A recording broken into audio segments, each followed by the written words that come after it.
boats and on the planes. They're coming to America, never looking back again. They're coming to America. Home, don't it seem so far?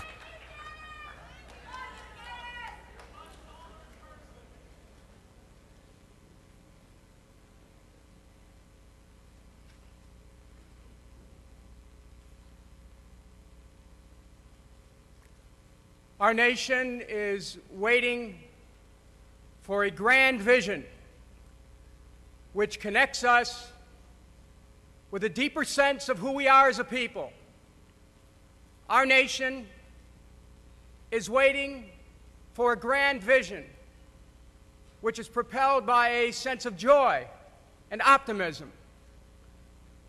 Our nation's waiting for a grand vision which sees the world as one, which understands that the world is interconnected and interdependent, and that it is indeed our job to heal this planet, to bring this planet together as one people. I see peace as being the central issue and concern of our time.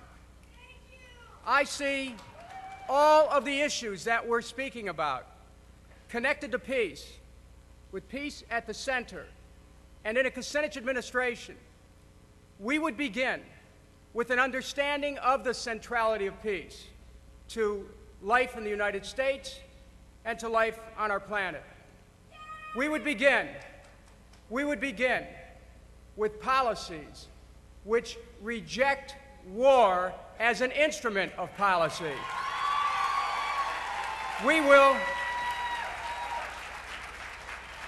My plan to end the war in Iraq is as follows: that not only must the Congress take a strong stand, and people are waiting for Democrats to tell President Bush no more money. This isn't a question of whether or not we have the votes. I want everyone here to understand this. You know, way back in the 7th grade, in Mrs. Malone's civics class, she showed us how a bill became law, okay? Well, let me tell you how a bill does not become law. You don't offer it. We shouldn't be offering President Bush another piece of legislation that would appropriate money for the war. We need to tell the president now the occupation will come to an end. The troops will be brought home. The bases will be closed. The contractors must be brought back. We must stop the effort to take Iraq's oil. We have no right to that. We must repair the breach that we've created. We must achieve a program of reconciliation between the Shiites, the Sunnis, and the Kurds, and the only way that we can do that is for the United States to leave. We must have an honest reconstruction program in Iraq, and we must stop insisting that Iraq privatize its oil, because that is in and of itself a crime against the people of Iraq. We must challenge war as an instrument of policy. We must challenge the very idea of war, and when we do, then we can start to reconnect with the nations of the world. We need to have an initiative not only to go to Syria and Iran to help us put together an international peacekeeping force that would move in as our troops leave, but we need to go to all the nations of the region to create a design for peace in the region. I believe that the path to peace runs right through Jerusalem, and it's time a president had the ability to approach things in the Middle East with an even hand, with an understanding of the suffering of the Palestinians and of the desire of the Israelis for dealing with the existential threat. We need a president who understands that peace in the Middle East requires this even-handed approach. We need a president who has compassion for both sides, who has the understanding that a healing hand is needed. My whole public record has been one of seeking to reconcile people. We are commanded to make peace with our brothers and sisters. And a Kucinich administration would take that principle of peace into the domestic life of our nation through creating a cabinet-level Department of Peace and Nonviolence, which for the first time, which for the first time will address the issues in an organized way, address the national issues of domestic violence, spousal abuse, child abuse, violence in the schools. The time to deal with domestic violence a little bit late when you're in an emergency room or worse, or in a courtroom. The time to deal with domestic violence is through educating our children principles of compassion, of recognizing that the other person is an aspect of oneself. It's taking the concept of do unto others as you would have them do unto you to another level where we see that other person is an aspect of ourselves. This is not simply a political matter. This is a spiritual principle which we bring into the operation of our country. Peace. Taking the principles of Gandhi and Christ and Dr. King and making nonviolence an organizing principle in our society. We can do this. We can be more than we are. We can be better than we are. And America's waiting for a leader who will call forth that capacity from our people.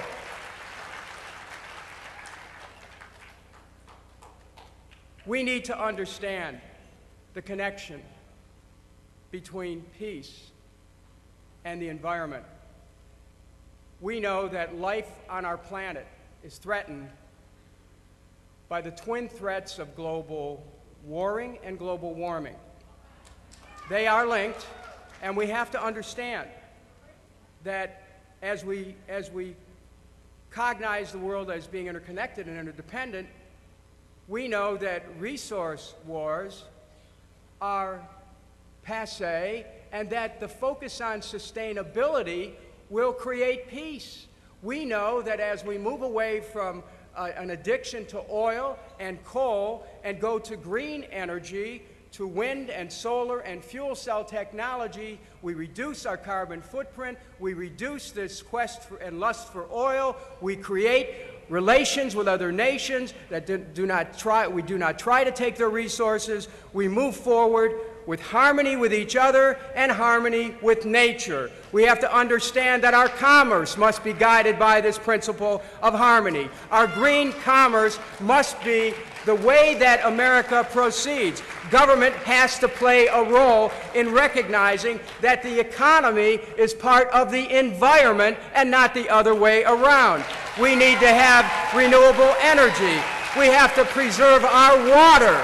No privatization of water assets in this country. We need to have reforestation and preserve habitats and subsequently, as we reduce our carbon footprint, simultaneously we work with the world community. The Kyoto Climate Change Treaty is just the first step. We need to go beyond Kyoto.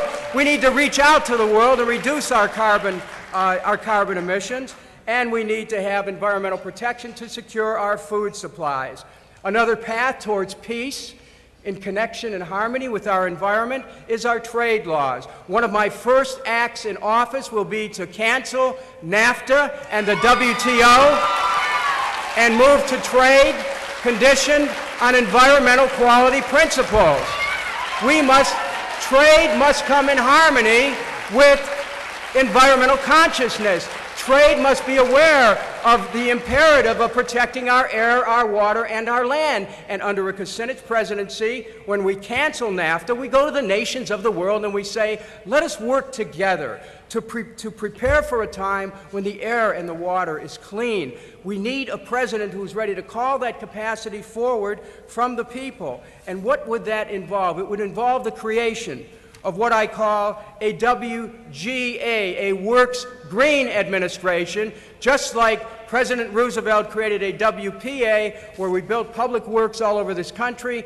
So I will call forth the capacity of our people to participate in a major environmental effort to not only conserve energy, so that each person participates in what you could call a cap and share approach to protecting our environment, but also where we use the productive capacity of government in every area, to have NASA help develop the new technologies which can protect our environment, to have the Department of Energy shift its focus away from oil, coal, and nuclear and towards green energy, to have the Department of Education involve our children in environmental education, to have every area of the government involved in environmental consciousness. A president can do that, and I intend to, with a WGA that will work green administration, which will produce millions of new jobs, retrofitting homes with green building, putting wind and solar micro-technologies, enabling people to save money, reduce the carbon footprint. We can save our planet. We will save our planet, and we'll do it with leadership and with all of us working together to do that. And that's the connection between peace and sustainability. We have to have peace connected with our healthcare systems. Peace of mind is something that is escaping so many Americans when they do not have health care, or health care is unaffordable. We have 46 million Americans who have no health insurance. Another 50 million Americans are underinsured. Let me tell you, this is a defining economic issue in our country. I stand for a health care system, Medicare for all, H.R. 676, universal, single-payer, not-for-profit, get the private insurers out of health care, help the American people break the shackles which the insurance companies have on our political process. It's time for a president who will challenge the private insurance companies, who will challenge their hold on Washington, who will challenge their hold on the family budgets of Americans, who will challenge this system of premiums, copays, and deductibles. I understand how families are suffering. I understand how people don't have the health care they want and need. I know that we're already paying. We're already paying for Medicare for all. We're just not getting it. We're not getting it because this private insurance structure has held our country captive. Half the bankruptcies in America are connected to people not being able to pay their doctor bills or their hospital bills. People are losing their savings. They're making choices in their lives where they're working part-time jobs that they would never work, only to have substandard health care benefits. We're finding people in the twilight of their lives, when somebody gets sick in the family, they have to go and sign the dotted line and put all of the resources they ever worked their life for on the line just to get care for long term. That's wrong. It's morally wrong. We need a president who's ready to take that challenge. Call the American people. Let's unite this country in a call for H.R. 676, Medicare for all. It is time. It is time.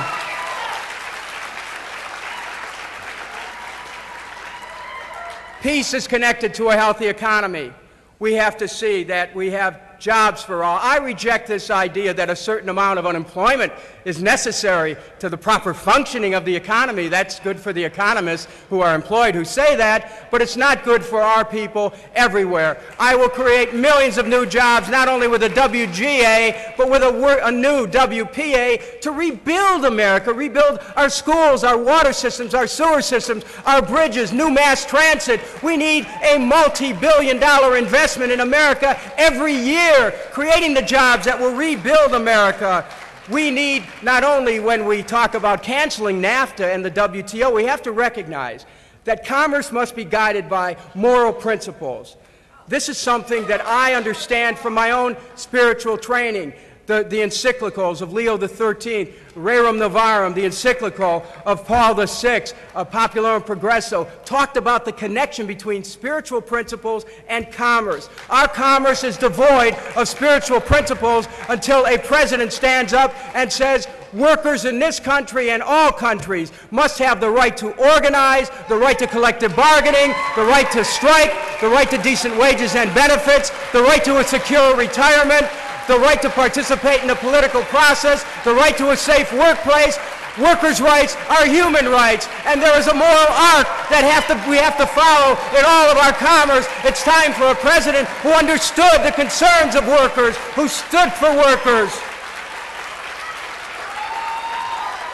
And we need a president with the capacity to challenge corporate America to be responsible in its commercial policies. We need to break up the monopolies in agriculture, in utilities, in oil, and in all the areas of the economy where restraint of trade is causing Americans to pay higher prices and get inferior products. It is time for us to stand with the farmers of America who can't get the price of their product, don't have parity, can't get their product to market. Stand with the farmers of America by breaking up those agricultural monopolies. Stand with the organic farmers of America and protect organic standards. Stand with the farmers on issues that relate to genetically modified organisms, have safety testing, have laws in regards to that. We need to see an economy which is guided by democratic principles.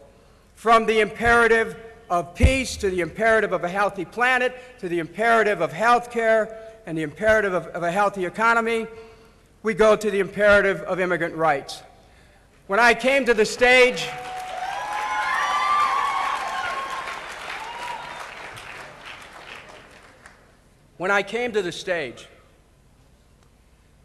I was brought in with a song that all of us know by Neil Diamond, Coming to America.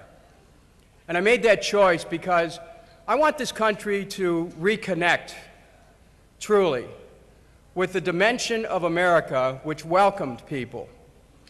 Our policies, and this big debate about immigration that has basically cowed the Senate into submission, has ignored one fact, and that is that the immigrant workers who have come north of the border were there because after NAFTA passed, wages collapsed in Mexico, the peso dropped, and people were desperate to survive. So what happened? So they came north of the border, and they were willing to work for next to nothing. It is a blot on American history that we have maintained a system of slave labor, and now we're blaming the immigrants for that. We need a president who understands we can heal this country. We can have sane immigration policies, but we have to stop blaming the victims. We have to start enforcing labor law. We have to start enforcing laws that relate to corporate conduct. We have to have a sane immigration policy, but we have to also make sure that we do not exclude people from an opportunity. Those who have been here, who have paid their taxes and paid their dues and been part of our economy for the last decade need to have a chance to have a path to citizenship. They should not be told after they've made their contribution to our economy, no, we don't want you anymore.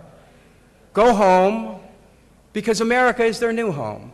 And their children should have basic rights. And we have to make sure that children have a right to education and health care as well. We need to have an approach where a president will take a healing hand on this country and restore this country's loss of civil liberties. In my first week in office, I will have our Justice Department go to federal court and seek to overturn the Patriot Act as being unconstitutional. We will work to cancel the Military Commissions Act. It's not worthy of America. We will stop government spying. We will get government out of people's bedrooms. We will make sure that people have a right to the private sphere again. We will make sure our brothers and sisters who are gay or lesbian, transgendered, bisexual, have true marriage equality. Marriage equality.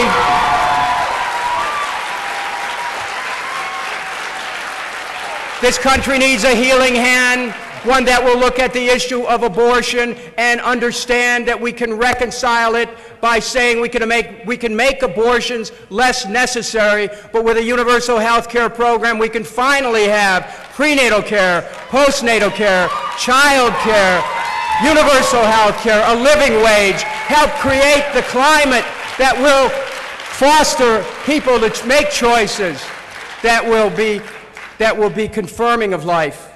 We need a president who understands the imperative of our Constitution. When Steve Cabo introduced me, he mentioned the debate in South Carolina. Now, why did I introduce this resolution of impeachment? It wasn't because I am after Mr. Cheney. Let me explain something. I believe that the most important thing that binds us as a people is the Constitution. That is the document, is a sacred text for us in a democratic society. And when someone takes that oath of office and they pledge to support the Constitution of the United States, that's a sacred oath for our society. And because I see our Constitution at risk, and because I think that the Vice Presidency and the Presidency have to have the highest standards for anyone in a democratic society, I laid down that challenge, and I ask all members of Congress to join me in making the Vice President finally accountable. And when we do that, then we will make our President accountable.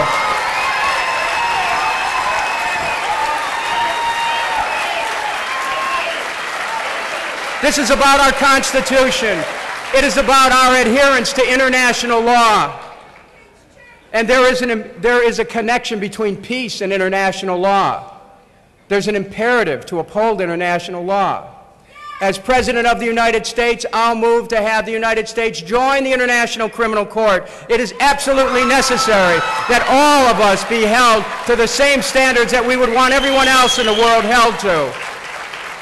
We will work not only to confirm the tenets of the Non-Proliferation Treaty, but we will work to abolish all nuclear weapons. Life on the planet depends on it. Depends on a president who can work with the world community, who can reach out to the leaders everywhere and say, this endangers us all.